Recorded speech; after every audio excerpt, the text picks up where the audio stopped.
சீன நூடுல்ஸ் சாப்பிட்டு சிறுமி உயிரிழந்தது குறித்து சட்டப்பூர்வமான நடவடிக்கை எடுக்க மாதிரிகள் ஆய்வுக்கு அனுப்பப்பட்டுள்ளதாகவும் ஆய்வு முடிவுகள் வந்த பிறகு நடவடிக்கை மேற்கொள்ளப்படும் எனவும் சுகாதாரத்துறை அமைச்சர் மா சுப்பிரமணியன் தெரிவித்துள்ளார். அரியலூர் மாவட்டம் கோட்டியால் கிராமத்தில் நடைபெற்ற நிகழ்ச்சியில் ஆரம்ப சுகாதார நிலையம், துணை சுகாதார நிலைய கட்டிடங்களை அமைச்சர் மா சுப்பிரமணியன் திறந்து வைத்தார்.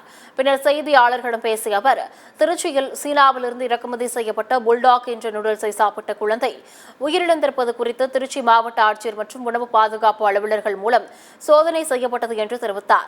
இதில் சீனாவிலிருந்து இறக்குமதி செய்யப்பட்ட புல்டாக் உணவு 800 கிலோ பறிமுதல் செய்யப்பட்டு தொடர்ந்து விசாரணை நடைபெற்று வருகிறது என்று கூறிய அவர், இந்த உணவுப் பொருட்கள் தரம் குறித்து ஆய்வு செய்ய மாதிரிகள் ஆய்வகத்திற்கு அனுப்பி வைக்கப்பட்டுள்ளது என்றும் ஆய்வு முடிந்தவுடன் நடவடிக்கை எடுக்கப்படும் எனவும் தெரிவித்துள்ளார்.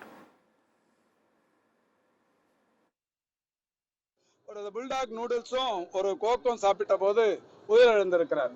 இந்த தகவல் எங்களுக்கு தெரிவிக்கப்பட்ட உடனே பொது சுகாதாரத்துறையின் சார்பில் சம்பந்தப்பட்ட உணவு பாதுகாப்பு அதிகாரிகள் மற்றும் மாவட்ட அளவிலான சுகாதார அதிகாரிகளிடத்தில் திருச்சி முழுவதும் இது குறித்து நடவடிக்கை மேற்கொள்ள சொன்னோம்.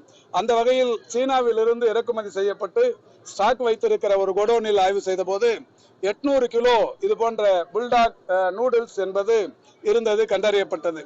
அவற்றை ஆராய்ந்த போது அது எல்லாமே எக்ஸ்பைரி ஆகியிருந்தது. எனவே அந்த எக்ஸ்பைரி ஆகியிருந்த நிலையில் இருந்த அந்த உணவுப் பொருட்கள் உடனடியாக கைப்பற்றப்பட்டிருக்கிறது, பறிமுதல் செய்யப்பட்டிருக்கிறது. அதற்கு மேல் நடவடிக்கை, சட்ட ரீதியான நடவடிக்கை, அந்த உணவுப் பொருட்களை ஆய்வகத்துக்கு அனுப்பி பரிசோதிக்கிற பணி நடைபெற்றுக் கொண்டிருக்கிறது. மிக விரைவில் இது குறித்த அறிவிப்பு பத்திரிகையாளர்களுக்கு தெரிவிப்போம்.